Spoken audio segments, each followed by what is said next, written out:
Hello everyone welcome back to my channel. मत गोटे phone आनिबार थिला तो आमे माने आसी पहुंची जाइथिलु एठी किछि फोन देखबा परे मु गोटे फोन किनिथिली। जदि आपण माने भी फोन किनिबे त आपण को भी किछि गिफ्ट्स मिलि जिवो। यदि लोकेशन जानिबा पई चाहछन्ते त कमेंट बॉक्स रे जणांतु। फोन किनि सरिबा परे आमे पळैथिलु खाया पई। मेनू देखि के आमे तांको ऑर्डर दे दिथिलु। देखो तो गाइस हमहु खाली प्लेट दिया छी। देखो लोक सेटे खाउ छथि। भोक संभाली न पारि कि तार एठी पानी भी देथिला। किछि समय अपेक्षा करिबा परे आम ऑर्डर आसी के पहुंची जाइथिला। बहुत जोरे भोक लागुथिला तो डेरी न करि के आमे हमर खाइ देथिलु।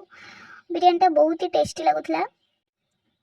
खाई सारिबा परे आमे गोटे गोटे कोल्ड ड्रिंक्स पी देथिलु। तो आम खाइबा सरी गला। पुणी आमे पळेलु ग्लास पकेया पई। बाटर गोटे सांग देखाई जाइथिला।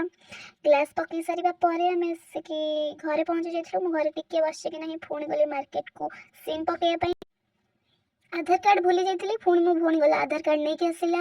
किछि परिबा नै सरिया परे से कसम मते बिरयानी आनिबो भूली जाइथिली। ताको रोल टिके बंडे देली। तो आज दिन में किछि एमती थिला। Like comment share and subscribe. रहूची नमस्कार जय जगन्नाथ।